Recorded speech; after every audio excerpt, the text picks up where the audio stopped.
Never in the history of the world have the merchants of obscenity had available to them the modern facilities for disseminating this filth. Disseminating this filth. The onslaught of the communist masters of deceit. Pinko, Commie, Slutz. Pinko, Commie, Slutz. Pinko, Commie, Slutz.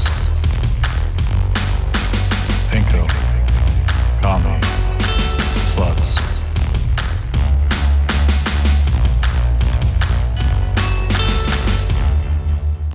Yeah. Hello. We're all here. I was snoozing. What's up, sleepyhead? Yeah. I work earlier hours now, so I'm just like...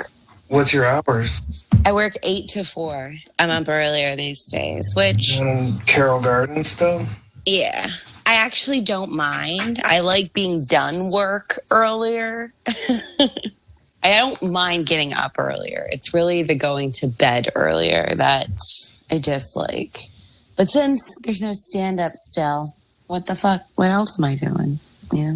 Sleeping. Everyone's asking themselves, what the fuck are we doing? I've been reading about Babylonian mythology. Oh, yeah? Marduk, Tiamat, and the others. The Funky Bunch. Mainly due to the fact that, like, Spelunky 2 has superficially used the names of the gods.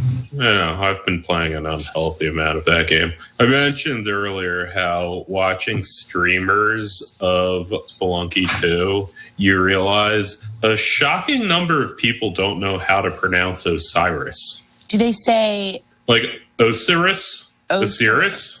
Yeah, like they just, it's a completely foreign name because it's the name of one of the boss fights in the game. Obviously not the Babylonian. No, there's Tiamat and Kingu are the Babylonian gods in Spelunky 2. Or Lunky, as the fans call it. Now, yeah, would you say this is distinct from Gilgamesh, like Mesopotamia? Yeah, well, no, I mean, okay, so I mean, like, it's when I say Babylonian gods, yeah, I mean Mesopotamian gods. You know, they have slightly different pronunciations, and, like, also there's different gods that are front and center, but yeah, you're all kind of working off the same pantheon when you are in the Mesopotamian mythology region. Wow. What's your favorite? Don't really care. I don't know. It's kind of a shitty mythology. They, like, just invented society, so they were just, like, making up stuff, and they're like, oh, well, there's a king god, and then another king god killed that king god, and then there was a queen god, and I don't know. You know, like, it was the Greeks who really, like, you fleshed know, out the characters. Yeah, like, really fleshed it out. Hey, like, made you... There's some nice cuneiform tablets. Yeah, well, no, I mean, Gilgamesh is, like, lame. You don't, first epic, man. Like, yeah, and so it's one of the worst ones. Yeah, I'm not blaming them for coming up with shitty myths. Like, they didn't have anything to work off of, but, like, they still came up with shitty myths. What they really needed were some people in workshopping their mythology. Yeah, that's what the Greeks invented, really, was workshopping. Yeah. Are you saying, like, the play contests were, like, the Greeks workshopping the myths? Yeah, I don't know. I just imagine a couple Greeks sitting around a table going, like, okay, we've done a bunch of Zeus's dick gets him in trouble, but what if we did that again? And everyone's like, yeah, no, that's a good idea. Well, and then somebody's like, hear me out. What about Poseidon's dick? Someone's like, okay, what if they split his head open and Athena pops out? And someone else is like, I was going to just say fucked another nymph. And he's like, nah, I know, but we've done that before. Splits his fucking head open. Athena pops out. Of course, because he has consumed his first wife, Metis, who is, of course, the goddess of being neat, forethought, thinking things through. And Zeus sees this as too big of a threat to him as king of the gods. So instead of have her out there possibly running amok, he's just going to consume her and she'll be a part of him. But he's really good at solving problems and taking responsibility for his actions. She's already pregnant, so then a baby gets born in his head. Yeah, then he develops a terrible headache. And it's awful. Also, it's an analogy for thinking about stuff, which the Greeks also invented.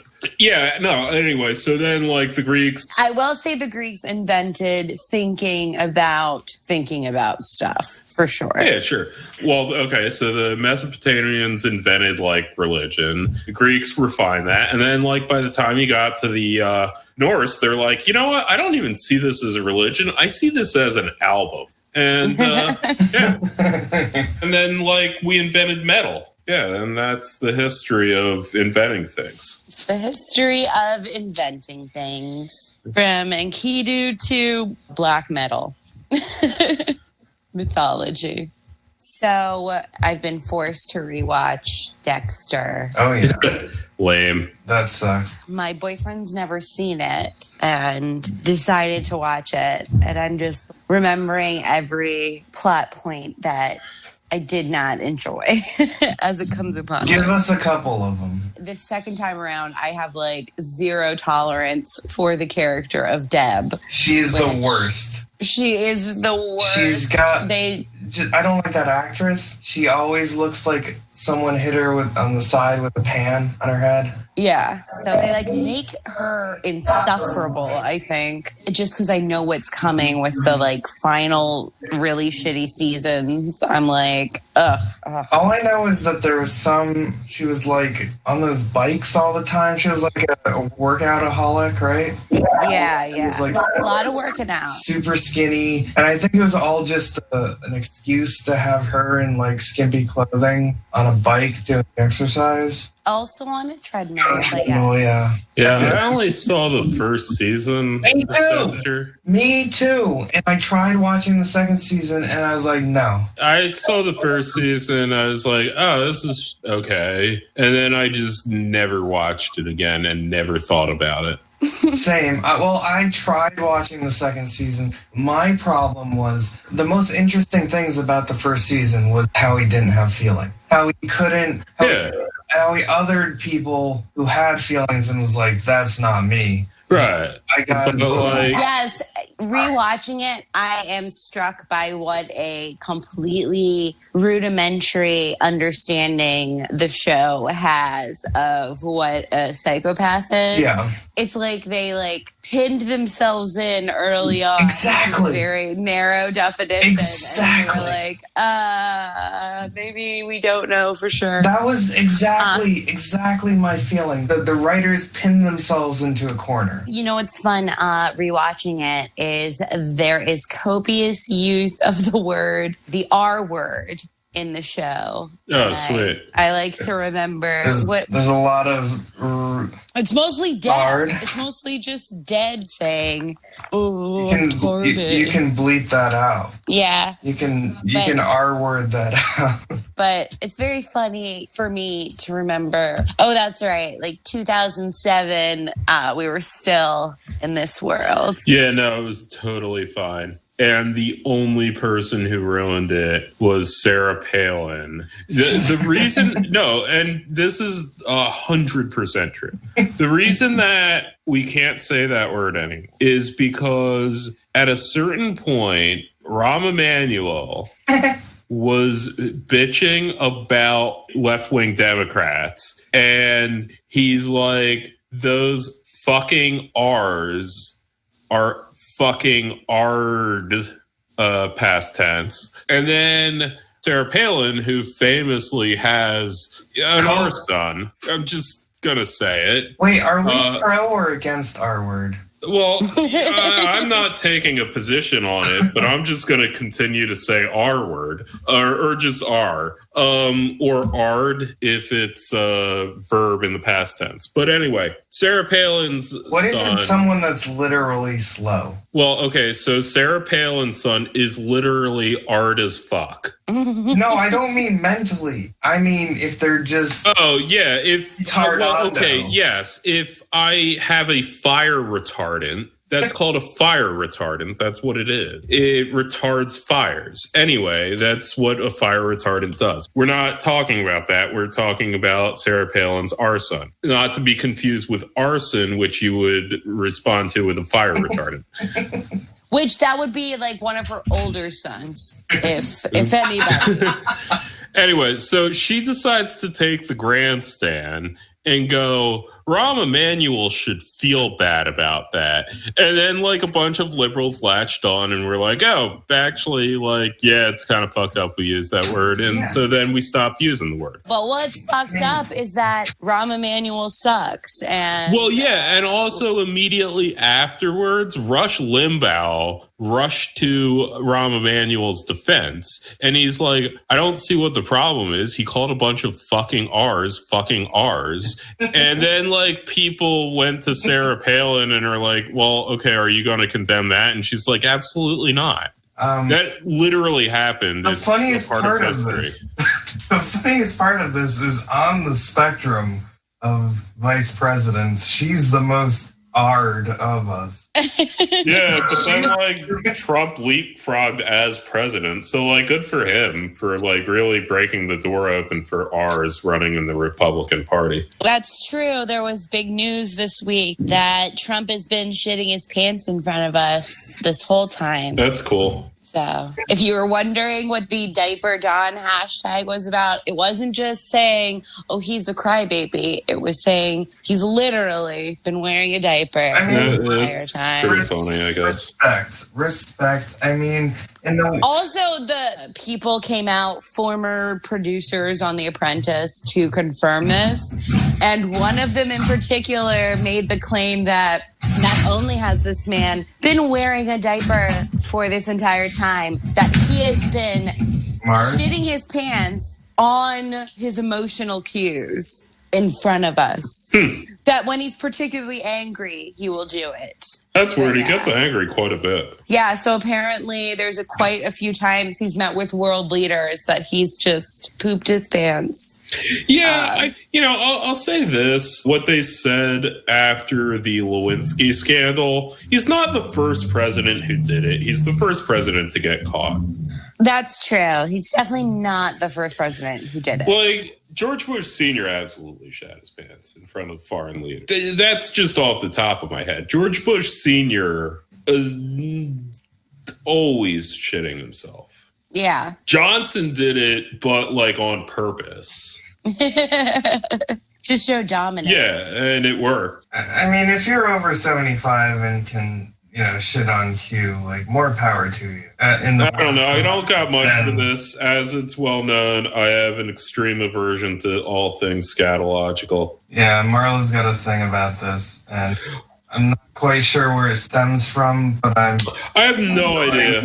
I've been reading Freud, and it seems like he has answers. Yeah, I don't think so. I've been watching a bunch of videos about Lacan lately, and I don't see it. Does Dexter have a shitting plot line, or is it just murder? Unfortunately, it's just murder. Like, I didn't see the later seasons, but I hear they're really bad. The later ones are very bad, but there is at least one more good one that you didn't see because John Lithgow's in it. Oh, yeah, I knew there was a season with Lithgow.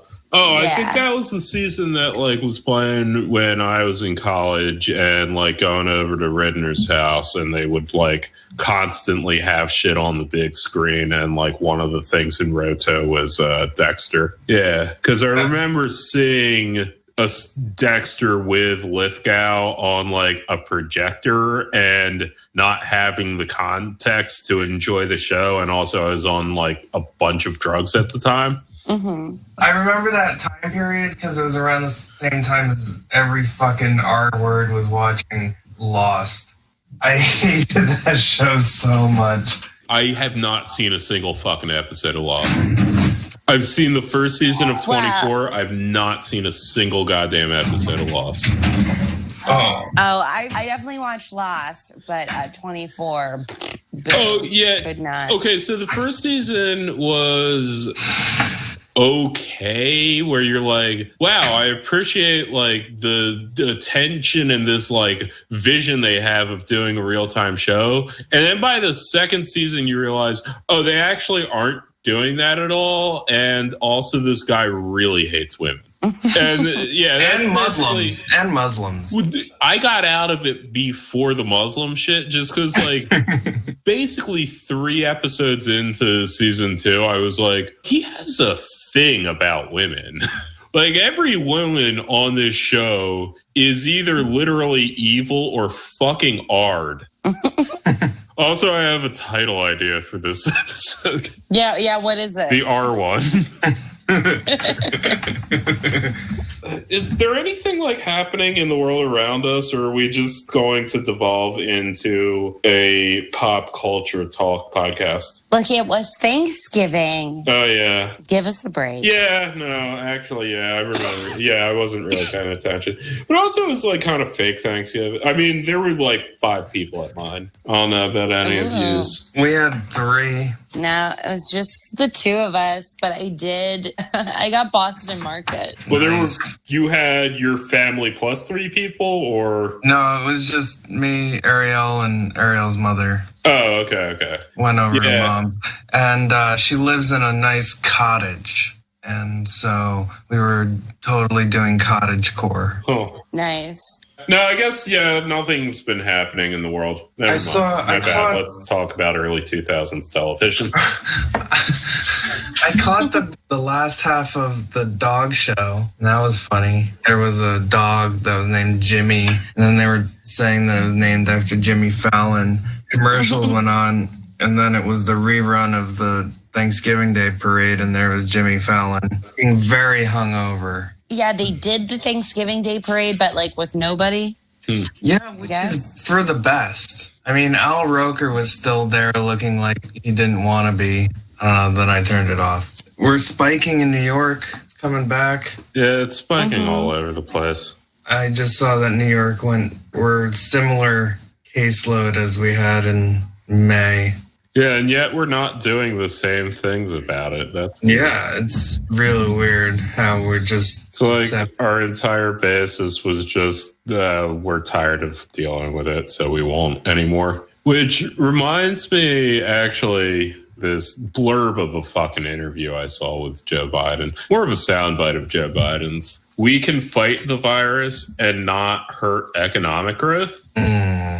Like, okay, so there's one of 2 interpretations of this statement. Either A, we can all stay home and not go to work, and it won't hurt economic growth. And if that's the case, we should just keep doing that after the pandemic's over, because apparently there's no downside to doing that, and it's better than going to work. That's possibility A. Possibility B is we can fight the coronavirus without bothering to do anything and just continuing on life as if it's normal. In which case, Joe Biden owes Donald Trump an apology, because that was Donald Trump's strategy that the Democrats, I thought, rightly gave him shit for. But yeah, no, I just love that fucking single-minded obsession with growth, where it's just like, you can't just say, like, we need to make sacrifices in order to existentially help humanity survive. Yeah, it's capitalism.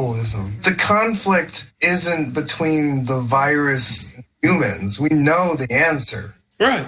We know the answer to how to solve this Tetris problem. It's how do you square capitalism with a global pandemic? And the answer is just throw as many bodies at it as possible.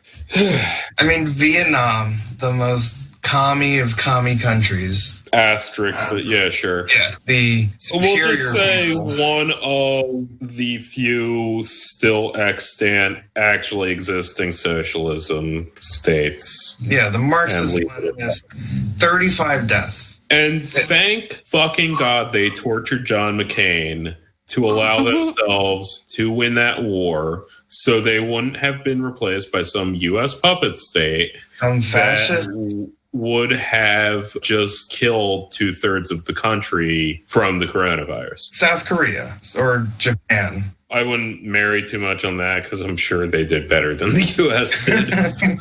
Yeah. But Vietnam, 35 deaths. Yeah. All thanks to torturing John McCain. Also very robust centralized government. Which exists because they tortured John McCain. Torturing a McCain saves millions of lives. This has been established through history.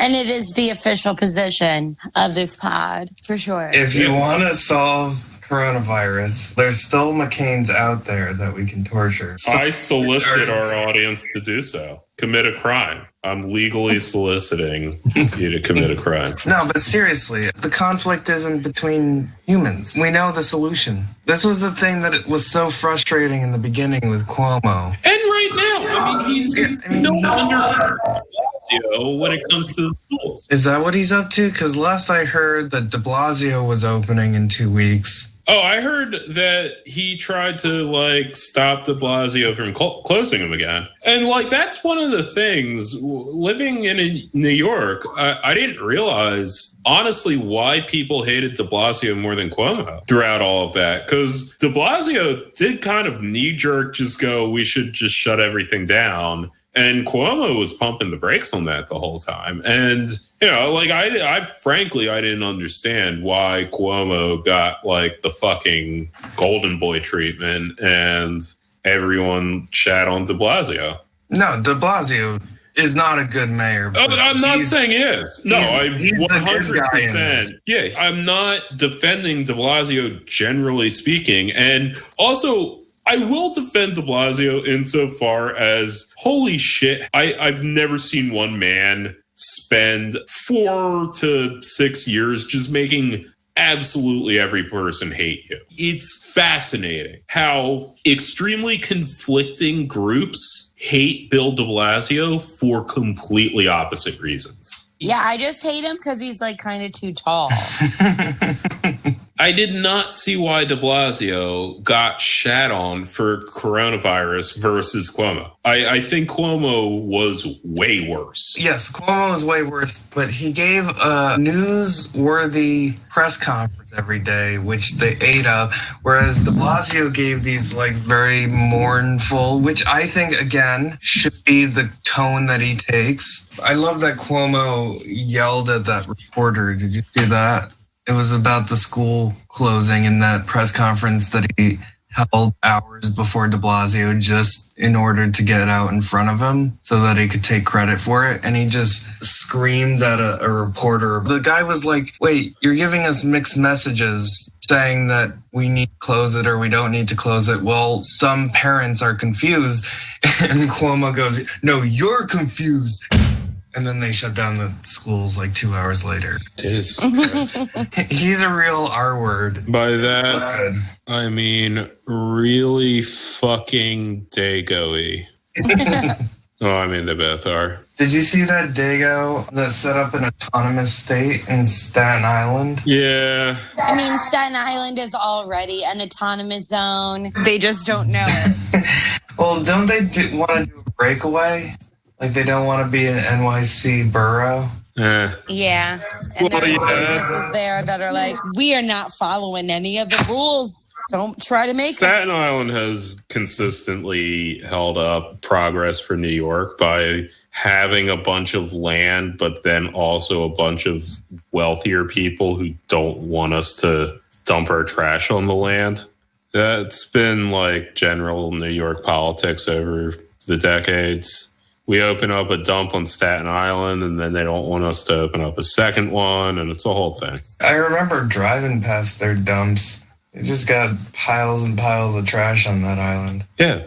It's where we put it. Can't fit it on Manhattan. I've only been to Staten Island to, do paintball. Cool. Tells you all you need to know. Has anybody been reading any books? And follow-up question, is anybody going to dare get the new Jordan Peterson book? I want to know what 12 new rules he could possibly have. The first 12 were so good. I just think it's fucking pathetic. Have some fucking dignity as someone who's pretending to be an academic, and don't just release like 12 more rules. Like, that just is so fucking Disney. And I know it's a fundamental part of his philosophy, but that's so incredibly lame. He hates Disney. He hates Frozen. I mean, his whole thing before he became known for like hating transgender people was he had these long YouTube lectures generally on Disney movies and like a Jungian analysis of them. I mean, he was a shittier Slavoj Žižek, just like shittier Freudian philosopher and shittier movies to analyze. But yeah, he's just a dumber fucking Žižek for dumber people. And that's what he was. Yeah. March 2nd is the release date of the new book. I know, it's in so many months. I'm like, he's going to be dead by At least be like Žižek and just release it as a PDF without telling anyone. And also, like, not have it be a book, just have it be a bunch of your Guardian articles in order. Yeah, no, Žižek rules. I'm trying to get through Sublime. Sublime Object of Ideology. No, like the titular Sublime album. Sublime. Yeah, I don't 40 know. Ounces of Freedom. Yeah. No, actually, I don't know the name of Ain't any got Sublime no album. Santeria.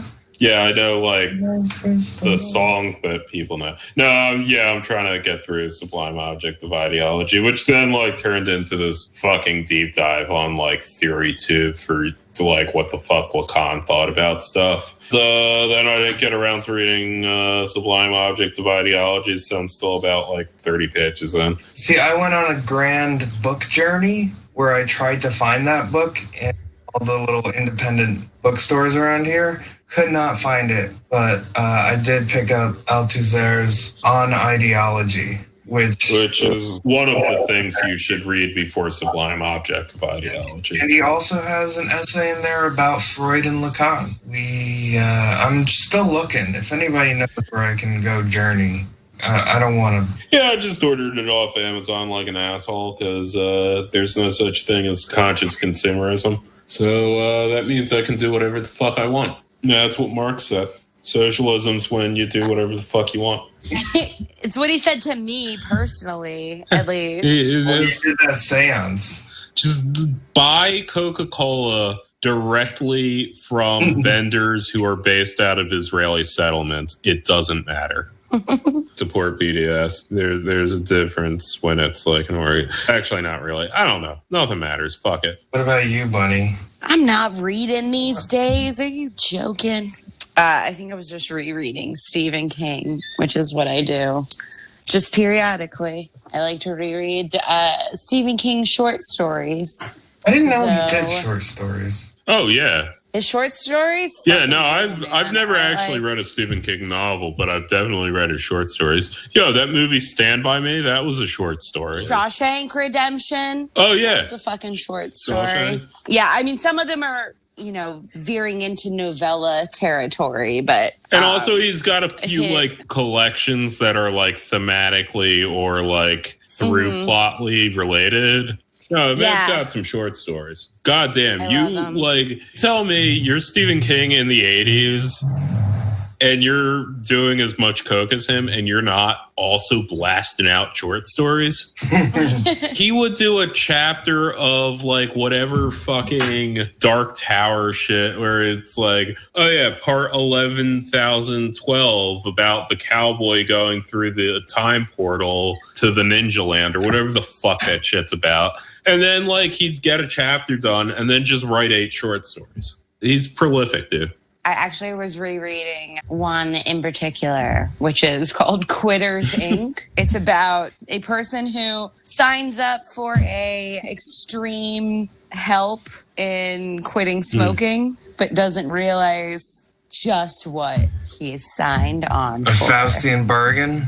Yeah, so to speak. Does it somehow work in weird child sex? No, okay. Because you know what does? Stand By Me. And also... Well, yes, famously It. But I will say sober Stephen King does not have a lot of that. Yeah. Now, would you say that it's more weird or eerie? I don't know. I forgot the chapter in Mark Fisher's Weird and Eerie about kitty sex in Stephen King novels and short stories. I guess I missed that one. I mean, was more it broadly. before or after the Cthulhu chapter?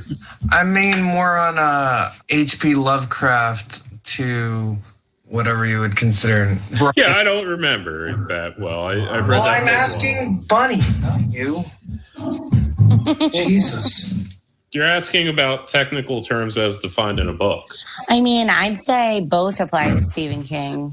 I think he hits both. That's kind of what I like about Stephen King. You'll read something of his and you'll be like, wow, that was like scary in a profound way. And then you'll read another thing and it'll be dumb. And I love that. I love how he is so prolific and just like writes every day forever. I love how people made movies about both ranges. Yes. I absolutely love the one movie that Stephen King directed himself, which is from the story Maximum Overdrive, which is about trucks that become sentient and then take over and terrorize the human population. Yeah. I like that one about the worm that crawls out of your butt that has Morgan Freeman in it. Yeah. Oh, the wind. Yeah, Steve, I watched it with you. Dreamcatchers is one of the greatest movies of all time. Yeah, that movie fucking owns. Total There's a magical R in it. There is a magical R word. What's the thing he says? That he whispers like the Zoom Zoom kid? Oh, I forget. I don't know. I just know he like saves the day by like being magical. It's so beautiful. The turning into the Z's character is very disorienting, and the butt stuff, you know. There's a lot of butt There's a lot stuff. of butt stuff. I do like the idea of an alien takeover starting with like gastrointestinal distress. Oh, yeah, there's something Freud in there. Mr. Gay. Mr. Gay. Mr. Gray. Says, there's some Nietzsche in there, actually, if I recall. Nietzsche was very obsessed with the GI tract. Mr. Gay. Mr. Gay. Wait, is that an actual line in the movie? Yeah, that's what... What a weird fucking movie. That's what the R-word kid keeps saying. Mr. Gay? Also, the movie the name is is like... Mr. Gray, but the Duddits can't say it. God damn, what a fucking movie that is. Dying of leukemia. Yeah, that movie rocks. That movie, like, probably, I would say it's similar to Dusk Till Dawn. No, it's similar to Dusk Till Dawn, where it's like, I thought I was watching one movie, and then all of a sudden someone's butt exploded, and I'm like, what the fuck am I watching, dude? Yeah, you watch Dusk Till Dawn, it's like, oh, it's a fun, like, roadie heist, and then it's like, oh, shit, there's vampires here. Turn Up Millennial had so many bad movies.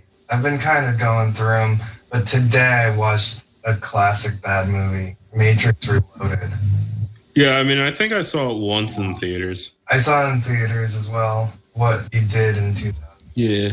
I miss movie theaters. I used to go by myself a lot. The last thing I saw in the movie theater was Cats. I saw Cats at 11:30 in the morning. High shit. I miss it so much. I miss Alamo Drafthouse. Yeah. You get like a big meal. You demand drinks from your server. Word. In the middle of a movie, and they just keep bringing you stuff to drink. Yeah. I think one of the last one that I went to go see was Portrait of a Woman on Fire, the French lesbian flick, and I saw it on International Women's Day. That hits all of those things. That's so it's sad. a sad I mean, all French lesbian movies. Well, all like period-ish pieces concerning lesbianism are typically about some sort of unrequited tragic longing. And it's just a bunch of silence and women staring at each other from across rooms. That's like 80% of that movie. Women staring at other women across rooms and silently knowing something meaningful. Yeah. Damn, I wish I could feel things about stuff. I think that was the last movie I saw. Well, I did see movie theaters during the pandemic, and that was wild.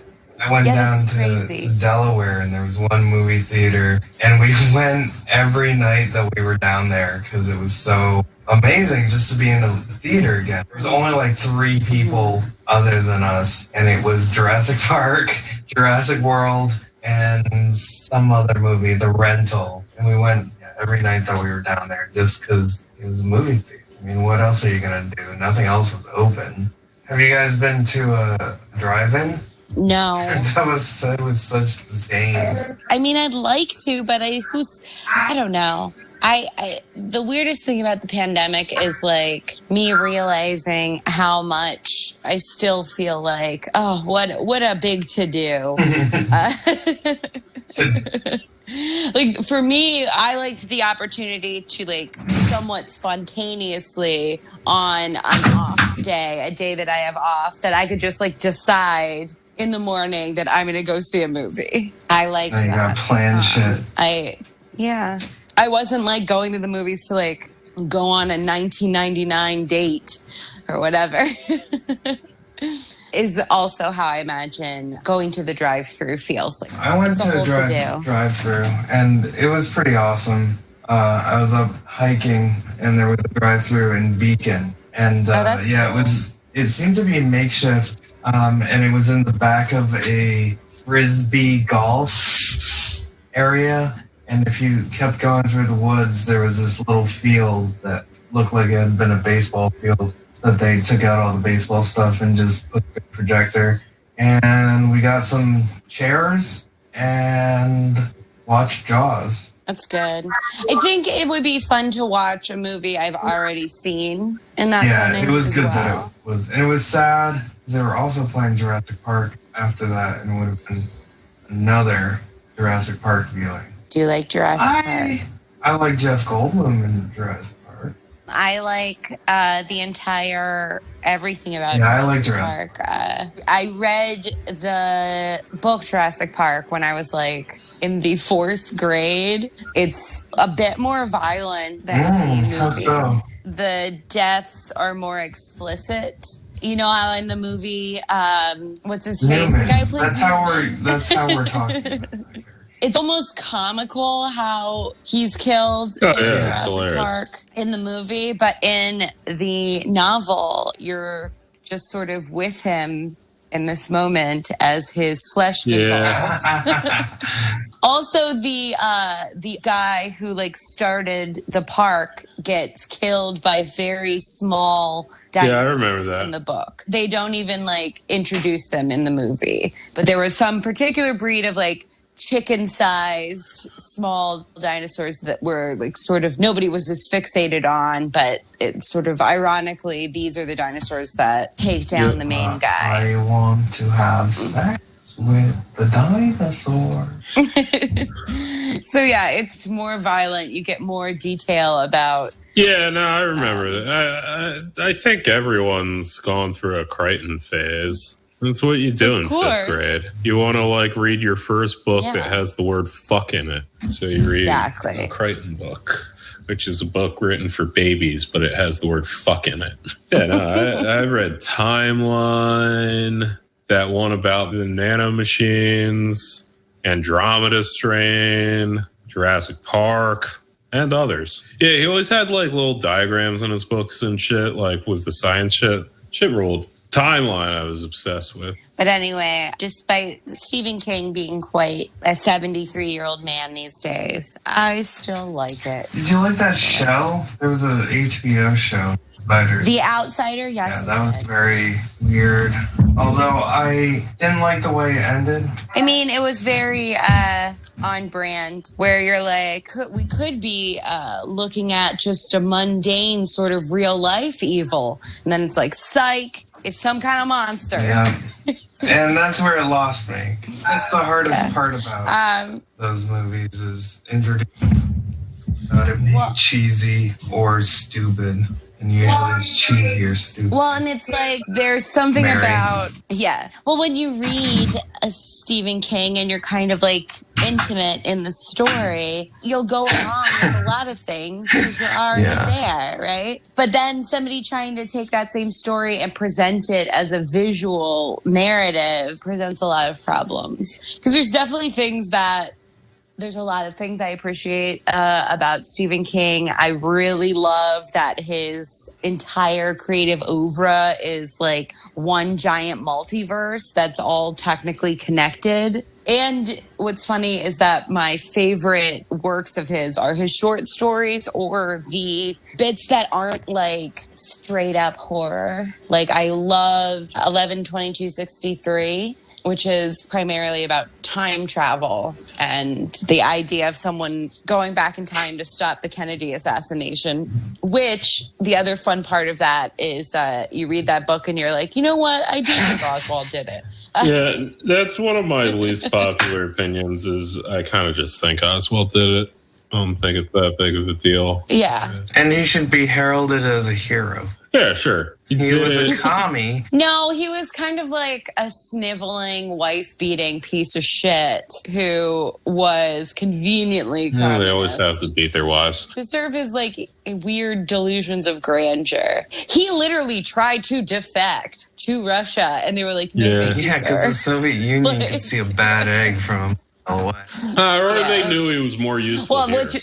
But yeah, so I actually end up liking the stories that I think would be more properly labeled as science fiction from Stephen King more than his straight up horror. But I do like it. I do think it's awesome because if you want to engage with the Lovecraft kind of stuff, which the Cthulhu mythos, Stephen King's a great way to do it. Oh, yeah? What's his some of his early work.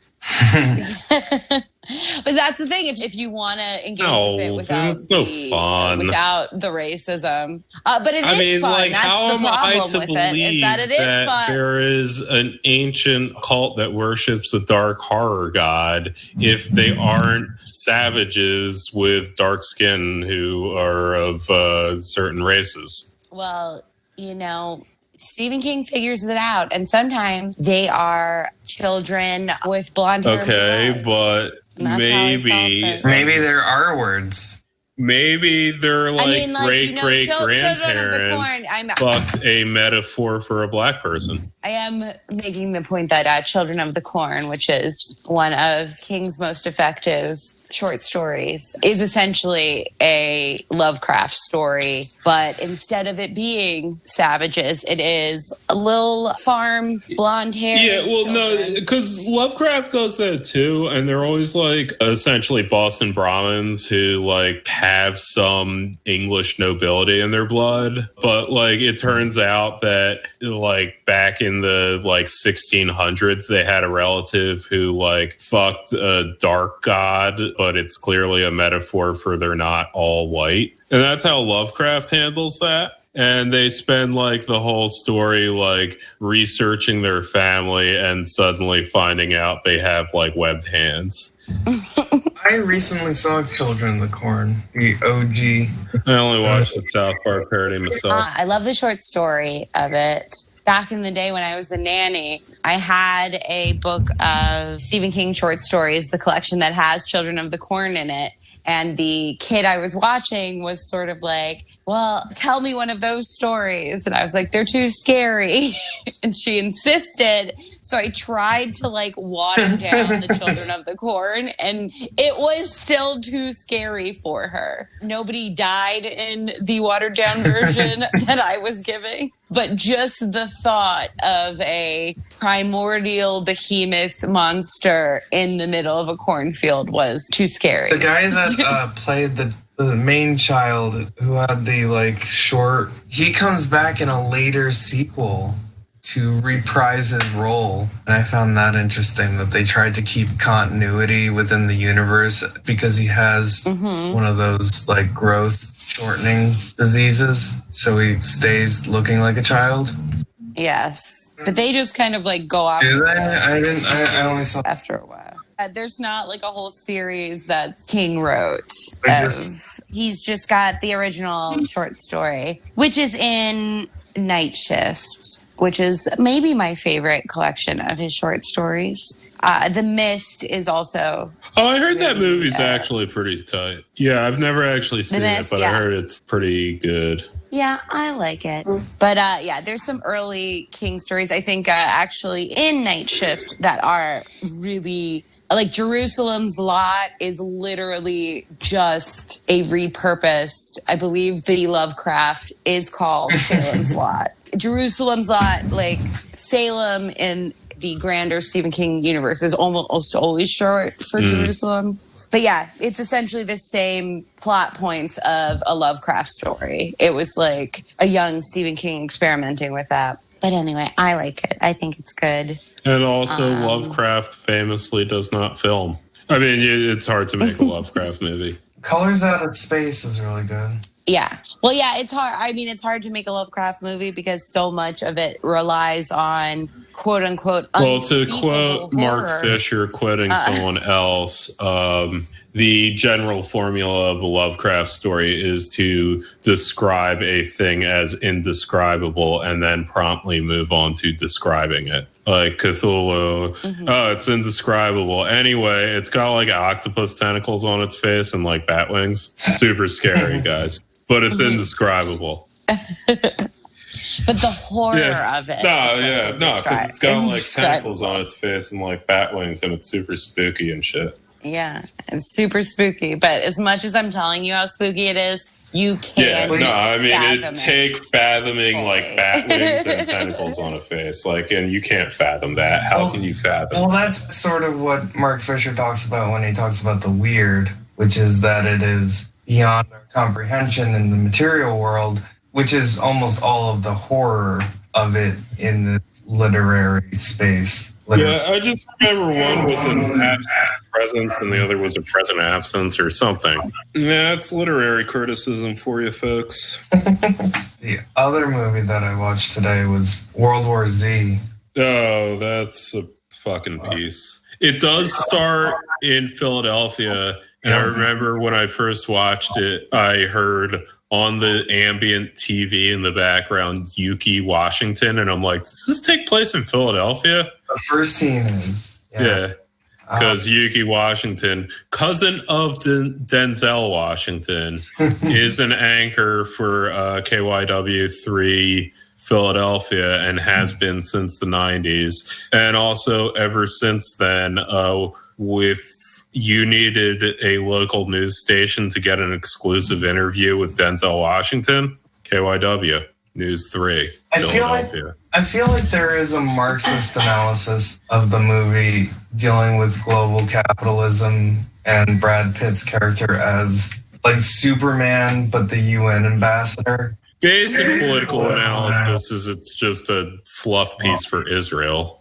Well, yeah, that's the other thing, is that Israel comes across as extremely... The greatest country ever to exist. Extremely sympathetic. Mossad is so good at uncovering... They're so good at fighting zombies, and their only regret is not being able to save more Palestinians from the zombies. Exactly. It's the most ridiculous bullshit. I think that goes along with the analysis that it is very much a liberal democracy or neoliberal propaganda. Yeah, it's the closest thing you'll get to a Sorkin zombie movie. It's like a globe-trotting Brad Pitt who's just going around saving the world. He goes to Cambodia and they find out about North Korea pulling out their teeth to stop the people from biting each other, and then there were no zombies. Oh man, but that's such a great idea. And that was told through the CIA guy that he meets with, and then he goes to Jerusalem. They seem to imply midway through that Jerusalem may have been the reason for the zombie outbreak, because they knew about it and they were like, this might have something to do with Israel, wink, wink, wink. Well, I mean, okay, where zombies come from.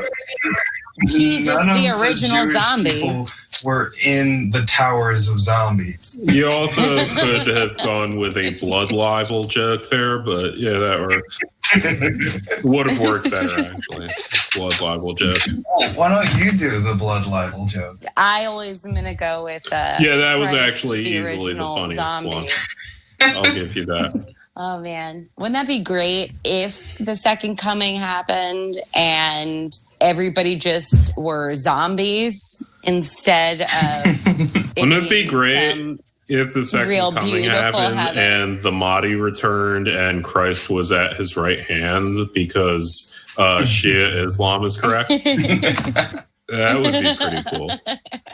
Just the 12th Imam returns and Christ is his banner man. Right. And then we're all like, oh shit. And then that fucking elephant that all of Hinduism's on is the like, Greeks, guys, the Greeks would be like, oh, I thought we were right. No. And then the Turks are like, you guys were wrong. We were right to turn the Hagia Sophia into a mosque. And then the 12th Imam's like, wrong Islam, buddy. Yeah. And then the Hagia Sophia becomes a real mosque, a 12er Shias mosque.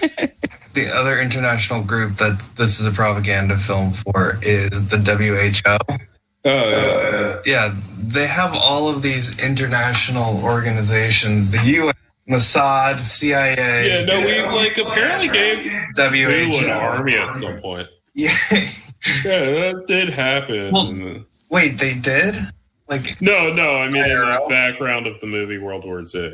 No, well, we go to their research facility in Wales. Right. We didn't give them an army, we just gave them this giant... Well, yeah, I mean, an army-sized budget.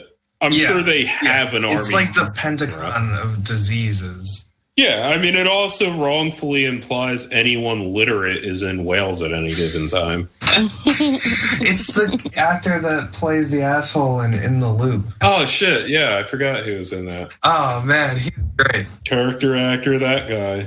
Apparently the book is just more done as a secondary source of, recounting the zombie. The whole... Yeah, they bought the movie rights and then were like, oh, we can't actually do this as a movie. Well, we could. It would be like a World War II's documentary, but about a zombie apocalypse, which would be awesome, but we're also cowards, so we're just going to do this instead.